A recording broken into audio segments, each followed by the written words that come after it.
You might get interrupted.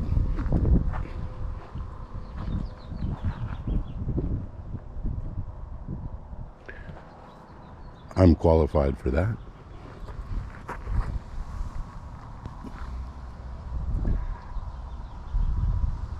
The interruptions in the specific place we're going to be exploring are four, for the most part.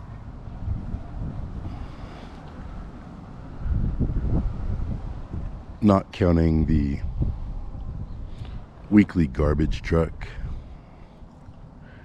or the occasional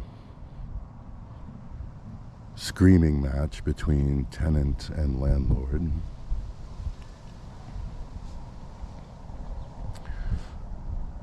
The worst by far of the four noises is the dogs that go off seemingly at random. The second worst is the loud noises from the fairground, which is only a couple of blocks from here. And they will suddenly erupt, particularly on the weekends, particularly on the warmer days, in episodes of loud rodeo and associated rural pursuits. Some of the announcers are low-key, and some of them are full of bombast and Trumpy rhetoric. Patriotic rhetoric. Those two are pretty bad. The third noise starts to get us into the territory of not so bad. And right now we're looking at the train tracks. And down there a piece is the major intersection of the town and the place where the tracks cross one of those large roads, those highways. And as the trains approach from either direction to that intersection down there, they blast their horns. And it's not a polite little pre-recorded Flagstaff kind of chiming horn. It's a blast from a real one, or multiple real ones.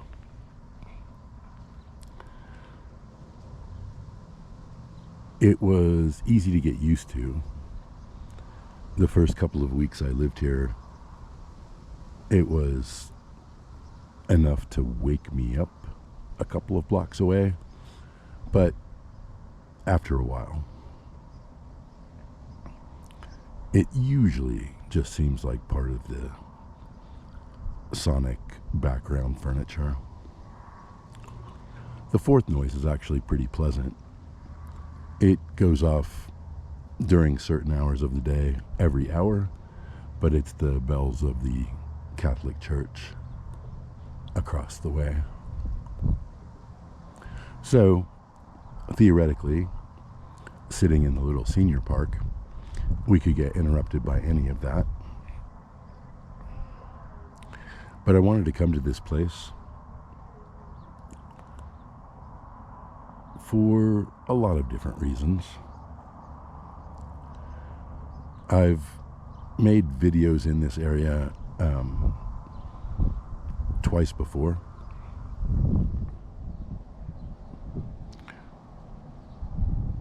Once was when I was trying to decide what to do about the pension money,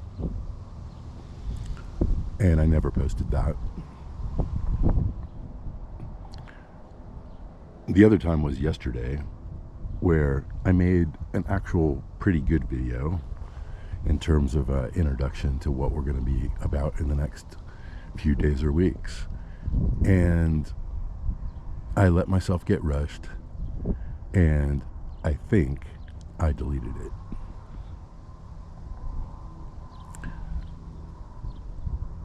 Accidentally. When I came here 20 years ago, it was for a job. And it was a decent job. And it led to a series of other decent jobs at a decent place. And I bought a car, a new car. And I bought a house, an old house. And for reasons that might be gleaned and discerned from some of the previous videos, I fell out with the boss people at that place. And I had to move and rent temporarily to get another job, and then another job, and then everything just went to hell. And that was about 3 years ago, right as COVID was kicking off too, so that was sort of a factor. Anyway, in the crash of all that, I came back, and now, in a certain sense, well, you could say that I'm trapped here, but I'm only trapped by my own choices. The simple fact of the matter is,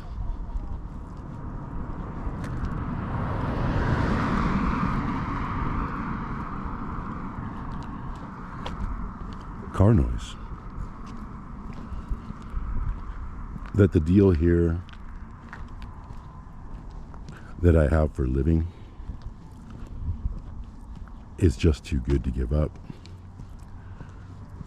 Especially as I enter a phase of relative poverty. For $500 a month,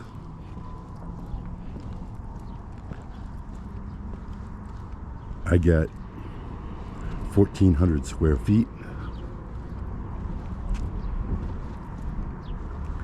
enough room to park a big old fifth wheel and 4 cars,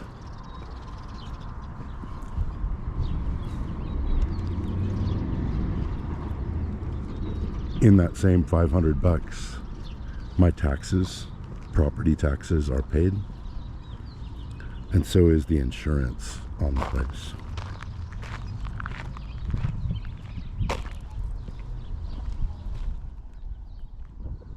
I can't get a deal like that in my dream town or pretty much anywhere else. So one of the things that I am addicted to is cheap rent.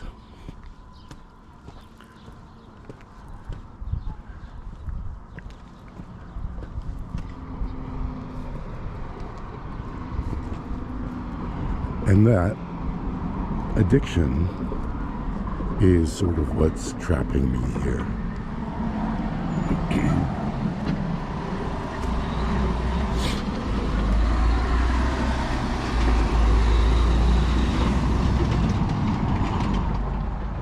At some point, I'll find a way to be generating income again. that doesn't break my brain.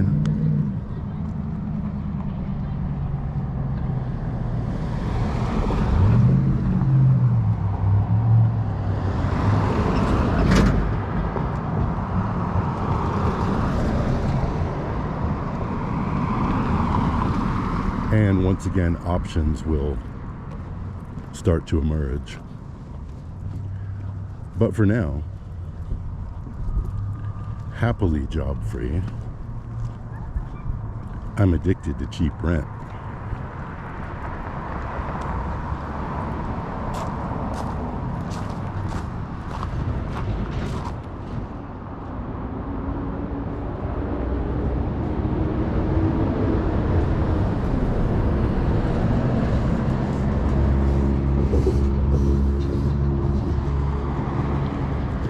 And being addicted to cheap rent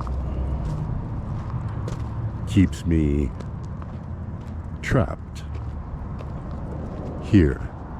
Let's put that trapped in quotes.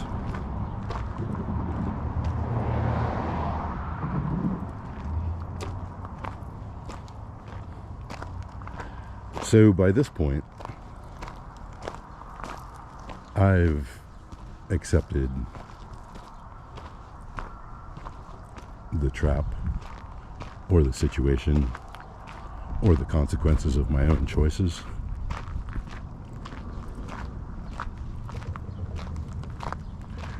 And I've decided to start breaking the addiction by getting myself a little healthier.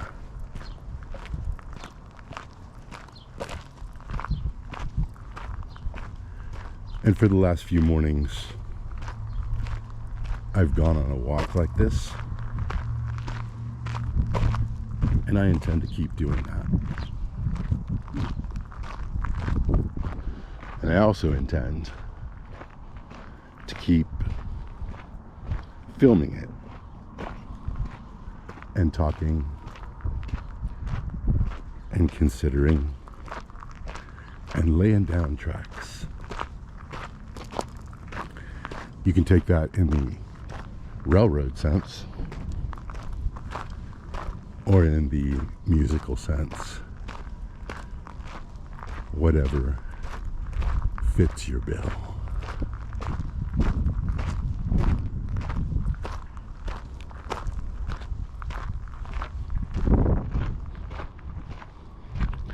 So on these walks, I'm going to show you what the real flyover looks like.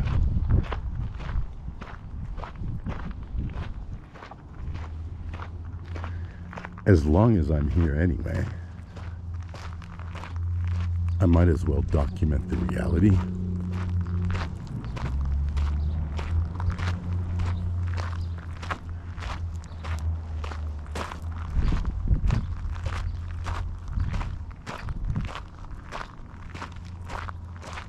So that little building and even that little door right there, that was where the job I came here for was.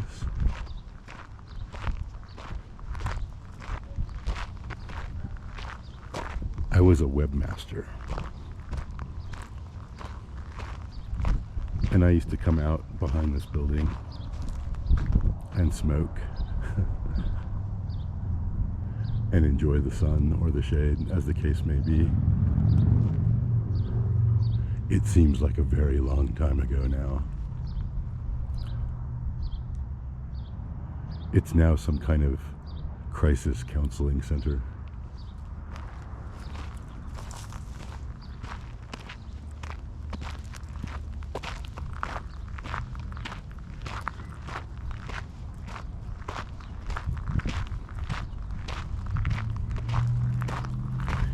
If you want to get down on the ground, propane.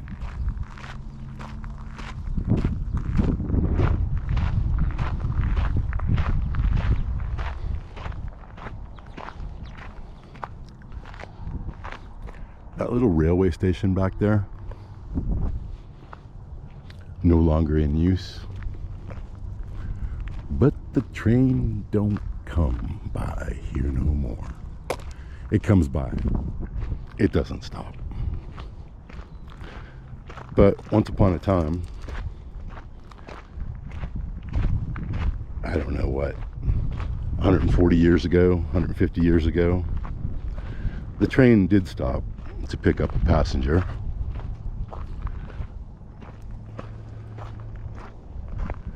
His name is somewhat unpronounceable to me.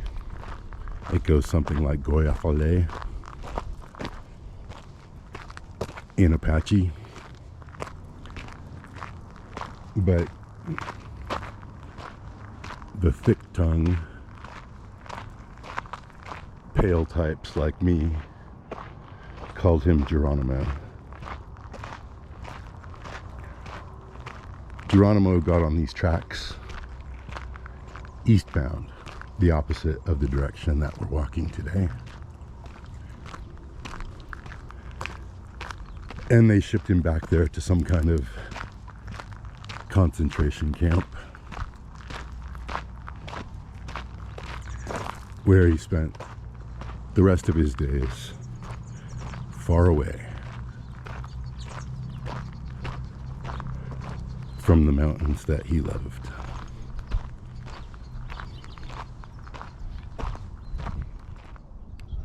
Far away from the mountains that he loved. So I share a kindred spirit with him on that score.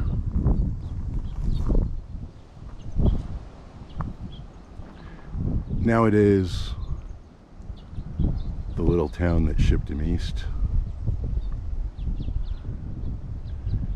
it's karmically paying for its sins. This way. Burned out trailers, the noise of brainless barking dogs, chain restaurants that suck, low wages.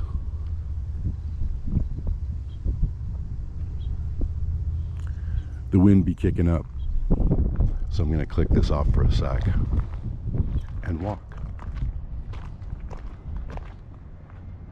Tourist attraction, the back of a dead Family Dollar store.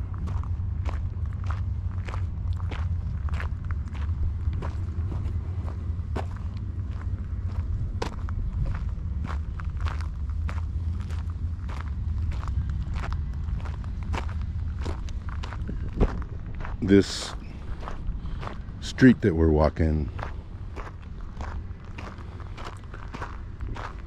well, let me start with this.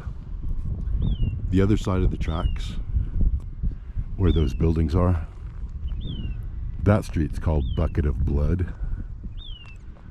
And the reason it's called that is because that's where all the saloons used to be in Geronimo's time.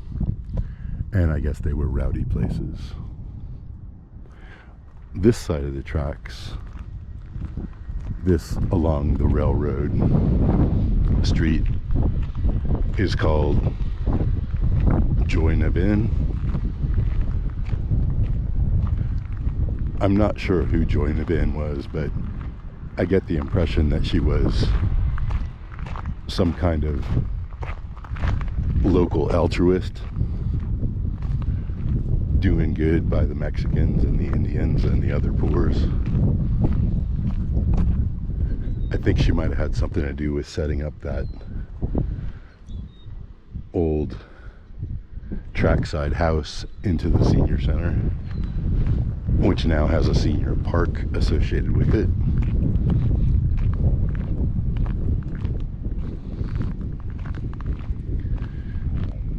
These R-pods are cute.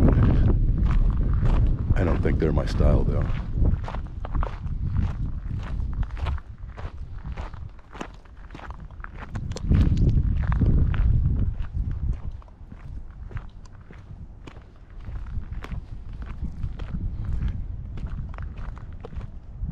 In the middle distance, we see the world famous sleep in a teepees.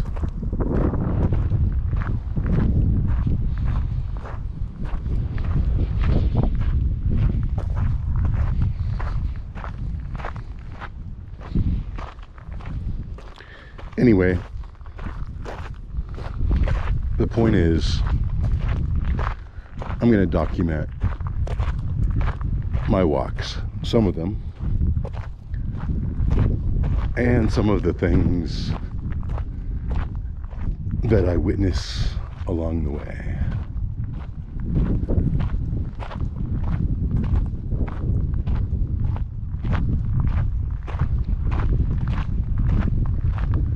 We'll see where it goes from there.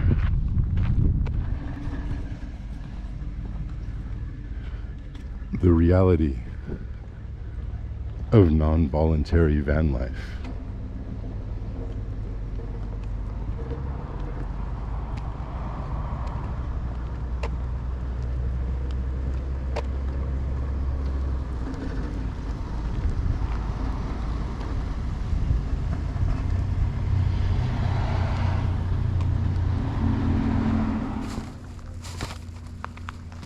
Close enough. Yesterday, when I came through and made that perfect little crystallized 6-minute video that said everything I wanted it to say before I accidentally, or who knows, subconsciously deleted it, there was an office chair sitting right here, battered and weathered. Today it's gone. Something sort of iconic about that. A little symbol that I'm not going to have the chance to document every day. Things change.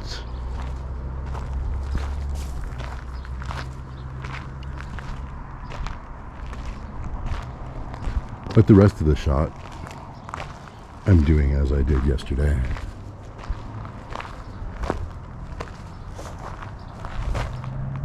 It all seems so iconic.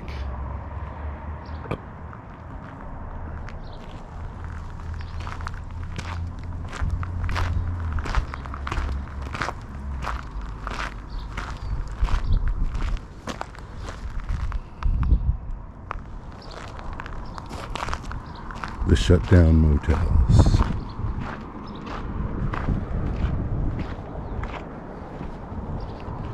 The emptied out gas stations.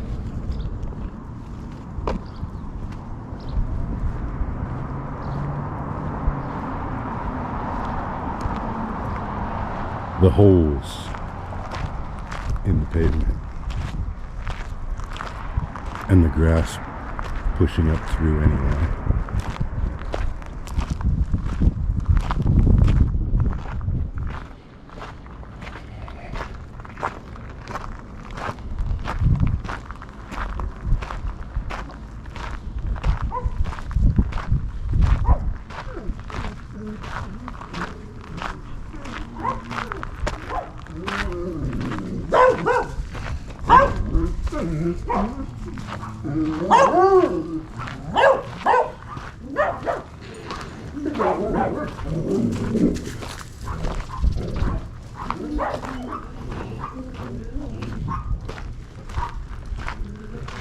Good dog, bad dog, oblivious dog,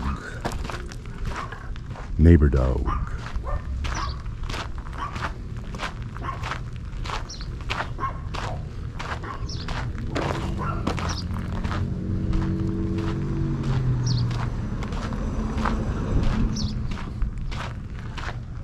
This part of the alley, coming up in the next block,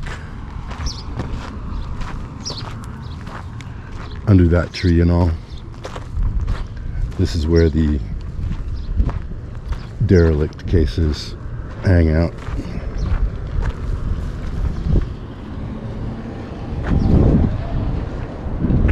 If I walk that way, I'll get asked for a cigarette again.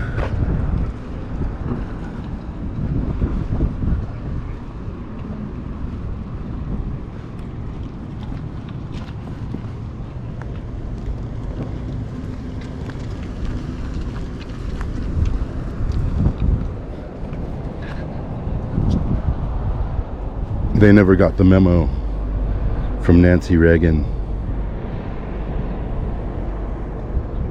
from Tipper Gore. They don't follow the no smoking sign, but they are hardcore believers in drugs being better than hugs.